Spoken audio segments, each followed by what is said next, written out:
One day I woke up and I saw myself aged 80 years old. Yeah. Okay. I was sitting on this sofa and I was really upset and angry at myself. And I can see myself being angry and upset, saying to myself, you're such a silly cow. All you had to do was just go for your dreams, just did it. And you could have done something, you could experience. At least you could say, now you're sitting here with regret, age 80. And that scared me. Yeah. I want to get 80 years on and say, I tasted life. I love that. Whether true failure is not going for your dreams, the failure is not going for your dreams and nothing comes of it. The failure is actually just standing still. These age 80, I can say, I did it.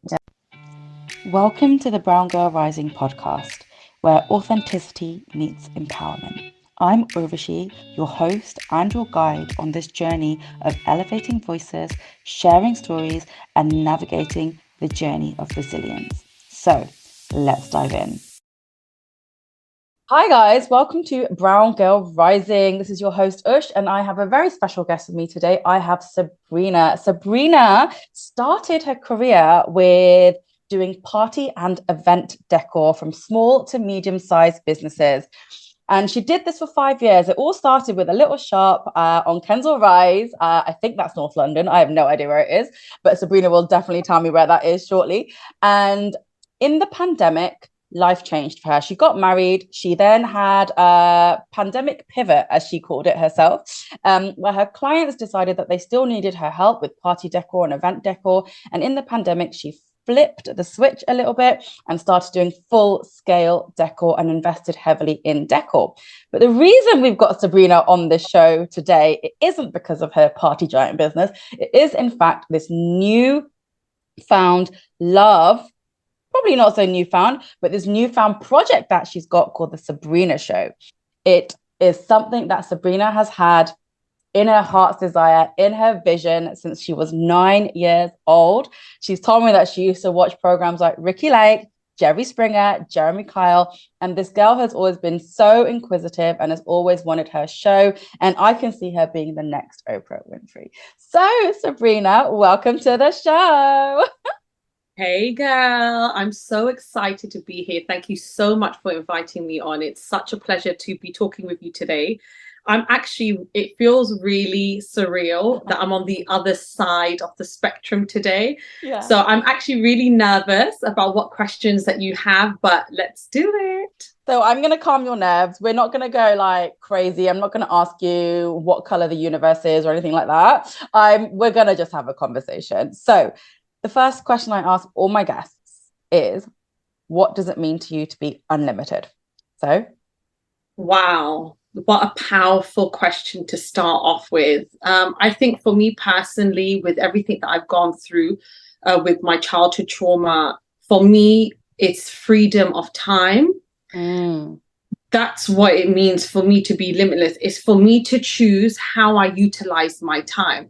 And I think that's why being an entrepreneur has always resonated with me, because I may not make as much money as someone that's doing 9 to 5, but my freedom of time, you can't beat it. The fact that I can be sitting here mid-morning and having a conversation with you is a dream, because I'm utilizing my time how I see fit. And the fact that I have a young family as well, I'm able to maneuver, and every day is totally different from the last day. And it's according to my needs and wants that day. If there is a day where I'm feeling, actually, you know what, I need the extra hour in bed, guess what? I can take it. I love that. For me, that's what limitless is being all about. I love that. You're definitely leaning into your feminine there. And that's the one reason I think us entrepreneurs do what we want to do, is to have time freedom. And don't get us wrong, people, right? It is hard work. We're not just sitting around, money's not just flowing in. We have to put the work in. And I love that you're saying every day is different. Like, who wants to repeat Groundhog Day? Not me, right?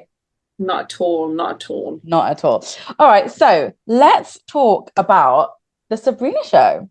So obviously you told me before that it's been a dream you've had since you were 9 years old. So can you talk to me about how it transpired, where it came from, and why you decided to do this now? So the Sabrina Show, to be really frank and raw and honest, was something that I had dreamt of since I was 9 years old. I've always been quite an inquisitive character. I've always found it extremely fascinating listening to people's stories, understanding where they came from, how did they jump through the hurdles. And I've always been a big believer on learning through other people's life experiences. That's something that's super important to me. So when I was 9 years old, I used to get my hairbrush, and I used to stand in front of the mirror, and I used to interview myself or pretend I was interviewing, or I used to play school with my sister, and I'd be the head teacher interviewing my sister for this new role. We'd do a lot of role play when we was younger. I love and that. That's when I realized deep down inside of me that this is a burning desire. Obviously, you grow up, life gets in the way, you get pushed and pulled in different directions. And it was something that I buried deep inside of me. And only when I had my own children, and I was saying to my children all the time, go for your dreams, go for your desires. And then I looked back at myself and realized, shit, I'm not going for mine. Wow. And that's when I had the light bulb moment, like, how can I be pushing my kids to reach for their goals and dreams if I'm not even going for mine? I need to lead by example here. Yeah. So about 3 years ago is when I kind of actually let those feelings come to the bubble to the surface. And I actually started to say it out loud, which was really scary. How do you tell your husband, your friends, your family that, hey, I want my own talk show? You almost feel embarrassed to say it out loud. Unfortunately, growing up, I didn't have parents or a support system that encouraged me to reach for my dreams. Like I think most brown girls, to be fair, we was always suppressed, goini, don't worry, don't think about your dreams, do this instead. So it took a lot of healing, self-reflection to feel confident enough to say, actually, you know what, this is a dream for me. Yeah, it's massive courage that you've taken at that point, right? And so, something that you just mentioned, so I want to go back to it, is a couple of things, actually. So first of all, from childhood, most of us know what we were born to do. There's always something that is like, okay, whether it's through creativity, through art, through play, we know what we love.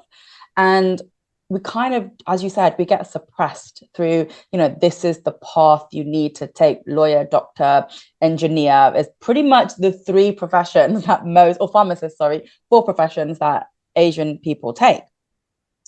You didn't do that, right? You started, I don't know what came before the party giant. Did you ever have a corporate job? Did you ever go down that Siddhi Sadhi Chokri path? No, actually, I've always been a rebel. I've always been the rebel in my family. Actually, to be fair, I'm the first one in my family to go to university and get a degree. Amazing. My family are all, they all run their own businesses. That's how they've made their money. They've all been in the off-license trade. My mum and dad got divorced when I was about 6 months. So I come from a single parent. My mum was the one that raised me and my mum's family. So that was quite tough. Like we grew up literally on the poverty line. Like my mum was a single parent, and even though my family had money, that's not something that she was able to touch. She was very much bringing up 2 kids by herself. Wow. So from a very young age, I was told that if you want Nike trainers and if you want fancy jackets, you need to go out and you need to work yourself. So I actually started to work when I was 15 years old. My first ever job was actually at JD Sports. I worked there. So I worked there while I was at college and a little bit while I was at university. And then I went kind of into more kind of retail stuff. And then the opportunity came to run this party shop. Well, at the time it was a card shop. So basically what happened was one of my uncles, he had a garage where he stored his car, and then he decided to get out the garage and turn it into a shop. After 3 months, he couldn't run the shop. So he gave me the opportunity. I thought, I was fresh out of uni. I did a media and sociology degree. Random. Makes sense. No, but it makes sense because obviously you had it this path. In your subconscious. Yeah, you knew that this was your path. Yeah. But then at the time he gave me, because I had that kind of influence of running your own business, they were always like, do your own thing, because that was their background. He's like, run it for me. I was like, okay, that's what I thought. Do it 6 months. I ended up running the shop for 5 years. Wow. And it was very lucrative business. So hence the reason why I stayed. But no, I've always kind of been someone that's kind of gone off and did my own thing and experienced stuff. I've never been in the corporate world. That's never been my background. And I realized that the universe has always aligned me to certain things to get me to where I am today. Yeah, I love that. I just want to say that you said you worked in JD Sports as your first job. My second job after my stint at Jones's Bootmakers, second job I loved, I worked at sports division. Okay. Yeah, so I was also in the sports trade from a young age. So you're very lucky that a lot of your influences were business owners and people who are telling you to take your own path, because whereas for myself and a lot of other kind of Asian women that I know, you know, it was that whole study, go to college, go to university, come out, get a job, and then tell us who you found at university so that you can marry them. Right. So it was always, and that was another thing actually, culturally, it was like, don't have a boyfriend, but then when you leave boyfriend, it's like, so who have you found? Yeah. It's like this expectation that you're going to have. It doesn't make sense, really. No. Yeah. So actually, on a tangent, would you let your daughter, you've got a daughter, right? I've got 2 sons. Ah, okay. Are they allowed to date before 18? They're not allowed to date. The only person they're dating is their mum. She's just as strict as my parents were, definitely. Yeah, I'm like, no, the thing is that my boys, they're really young. They're only 5 and 8. So we like, you know, we'll have a little talk and you know, play around. Oh, Ruben's got a crush. But they're not at that age yet. But I think, to be fair with you, I want my boys to experience life. Yeah, and obviously life comes with lots of ups and downs. And one of the greatest joys of life is experiencing love in all its forms. So I'm not going to be one to hold them back. I want them to go through the makeups, breakups. I want them to just experience what that whole thing is about. So yeah, I'm not going to be one of those interfering mothers. Leave them to it, to be honest. Yeah.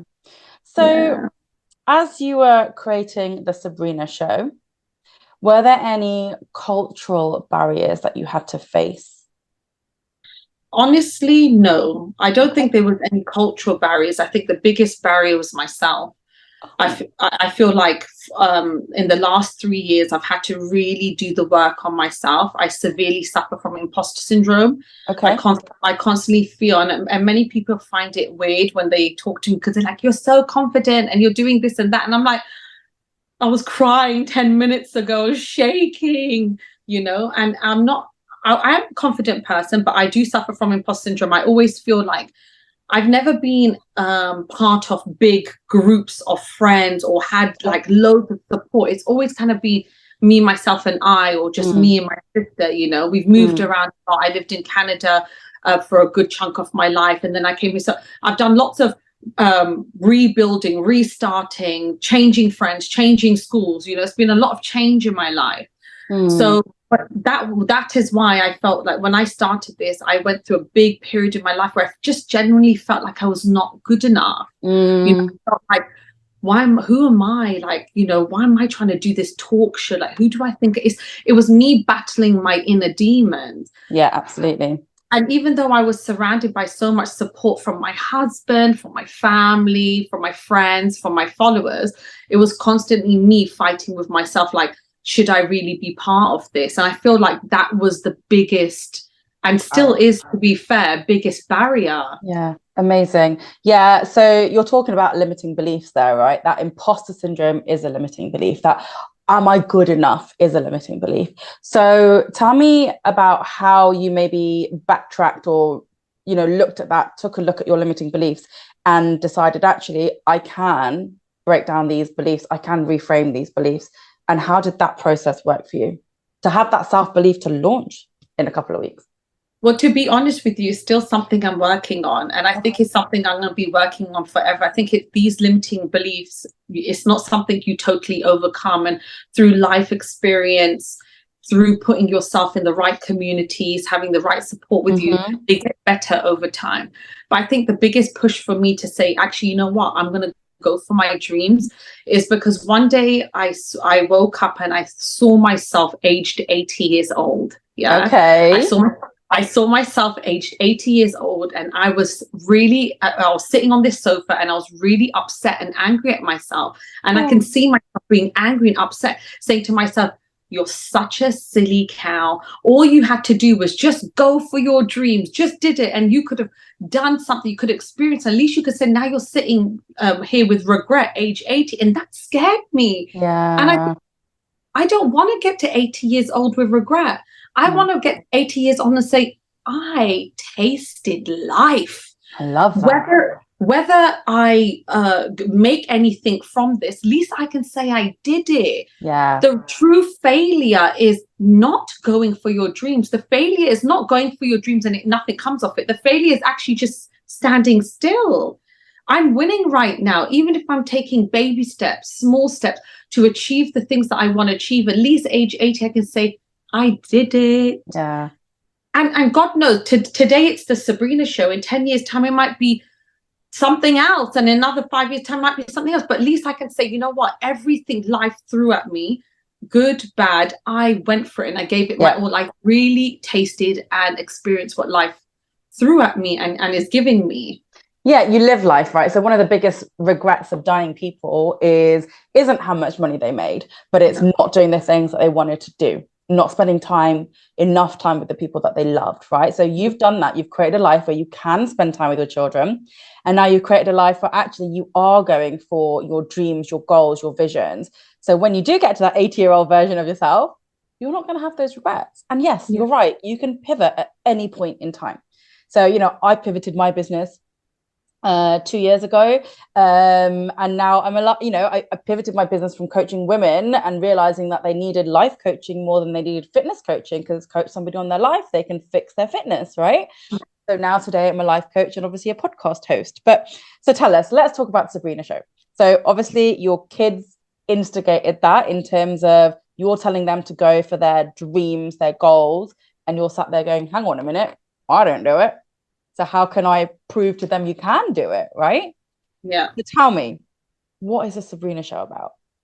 I'm super, super excited with the Sabrina Show. It's been my baby since the beginning of the year. I've gone through so many hurdles to kind of get to where I am at the moment.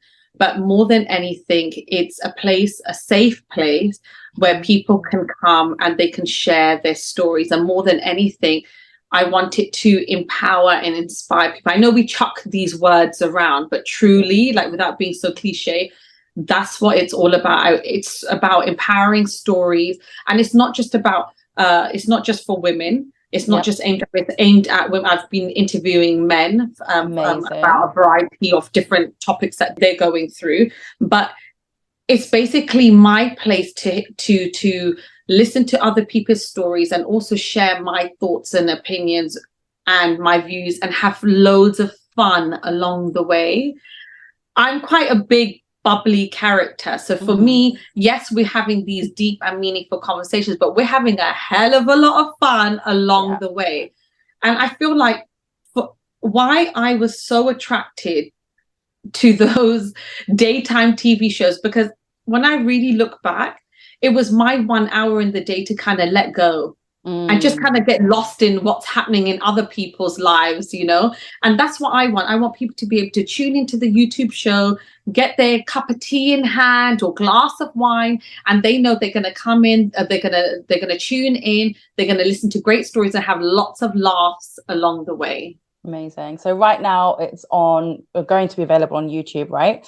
And is there a plan for you to go on TV in the traditional sense of the word? I would love to. That's the ultimate goal. I always have, on my vision board right now, I have ITV logo on there right now. I love it. Doing presenting courses with BBC producers at the moment. So that is the goal. But in the meantime, I want to really build up the show on YouTube. I want people to understand who I am, what the show is all about, and just kind of build up a show reel for myself to eventually kind of get my way onto people's screens, which I'm really, really excited about. But I'm just taking baby steps. I'm having fun. I feel like it's really important when you're going for your dreams, don't forget the fun, because we put so much pressure on ourselves and you take the fun out of it. and the joy out of it and the why out of it and the purpose out of it. And then it becomes a chore. And that's something I don't want to do. I'm really enjoying myself at the moment. I've currently pre-recorded 10 episodes. Wow. with a variety of guests. I've had men, I've had women, we're talking about a variety of different topics, and it's been such a joy. A joy. I'm loving it. And you told me the other day on the phone that you've actually had to go and create your entire set yourself, right? So how was that, putting it all together and creating the Sabrina Show space? You know, this journey has been so enlightening for me, because for the longest time I felt in order to make this dream alive, I had to rely on other people. And as the process has progressed, I realized everything that I need lies within me. Beautiful. That's the biggest thing that I've realized, because I was going to other studios, I was looking at other videographers, I was looking at other spaces, and the universe kept creating things to push me to say, actually, you need to do this for yourself. Yep. After lots of trials and tribulations with different studios, I realized, actually, I can do this myself. I have a space. It's a very small space, but it's my space, and I'm in control of the audio. I'm in control of the visuals. I'm working with an amazing videographer. Everything's done in my time. I'm more comfortable. And the conversations that we're having in this space that I've created, oh my God, mwah, chef's kiss. You're going to love it. I'm telling you, like, the vibe is just on point. Yeah, so I cannot. I'm happy. I cannot wait to come and see your space, actually. It's going to be incredible. But you're right? So we are on this highway of like reaching our purpose, and we'll take little exits. And your exits were the studios and the videographers and the audiographers and stuff like that. But if it's wrong, the universe will always create a challenge to get you back onto the right path, back onto your highway, right? So yeah, super impressed. So tell us, if somebody out there has a goal similar to yours, what would you suggest them to kind of do as their first step into kind of that life? If they wanted to create a podcast, if they wanted to create a TV show, if they wanted to be more vocal or out there on social media, how would you recommend they kind of take the next couple of steps? Well, I think there's quite a few important steps that people should be taking. First of all, you need to sit with yourself, and you need to be clear and concise with what it is that you actually want to achieve. Number one, that's the first thing, because I feel like a lot of people, we have, even with me, I've been doing the same thing. Oh, I want to be a talk show host. I want to have this. I want to have that. But actually, until I didn't give myself the gift of time of sitting down with a pen and paper and mapping out, okay, what is it that I actually want to do? What is it that I actually want to achieve? That's when I didn't get clarity. Without that clarity, you can't move on to the next set of steps. Mine's number two, I would say, get involved in a community, or create a community of like-minded people that are going to support you on this journey.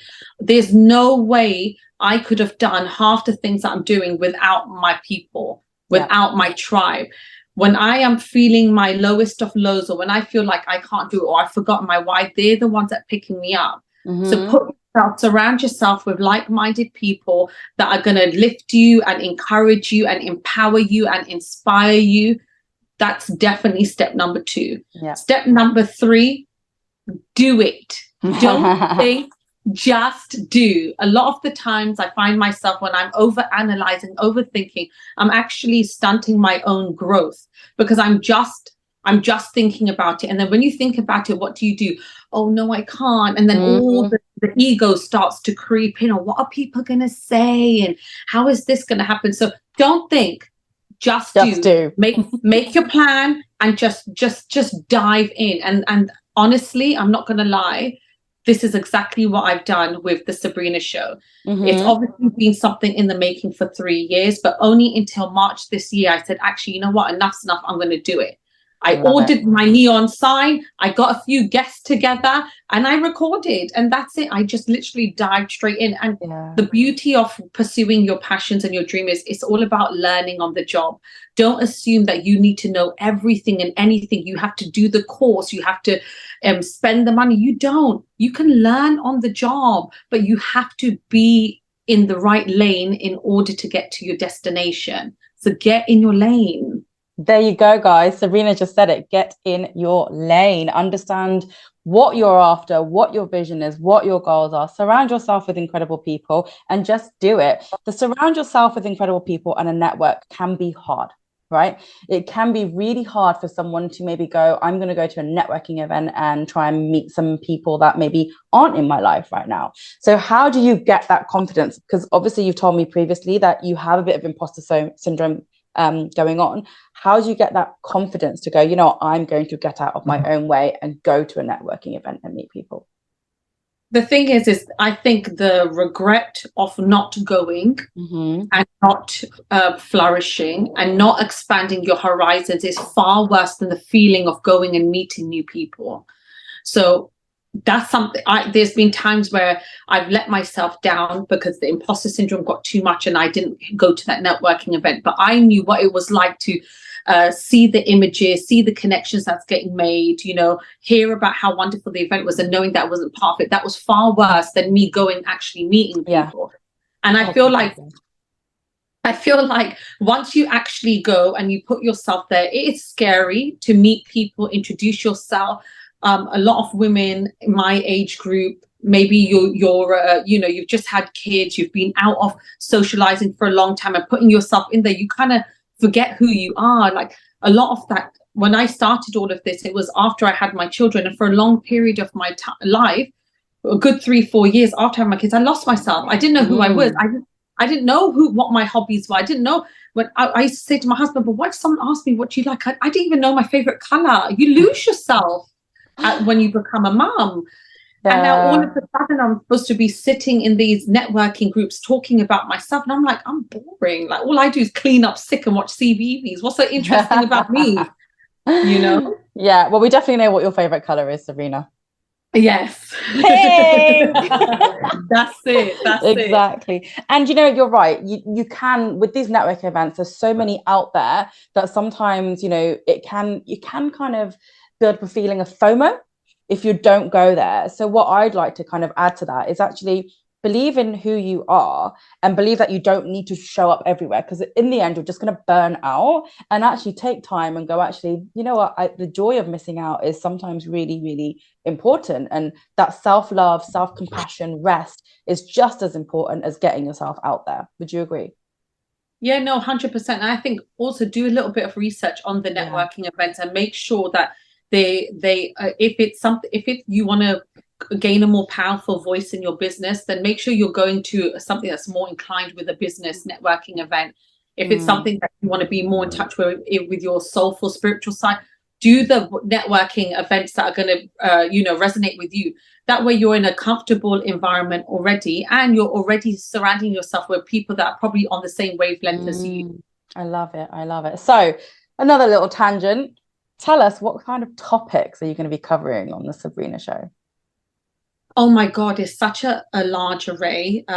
We've got business, entrepreneurship, we've got empowerment, we've got abuse, we have addiction, we have, oh my God, it's just so much. It's just an array. You know, I'm so blessed that the universe has brought so many fabulous people with such amazing stories. And the fact that they're using my platform to want to share is an honor.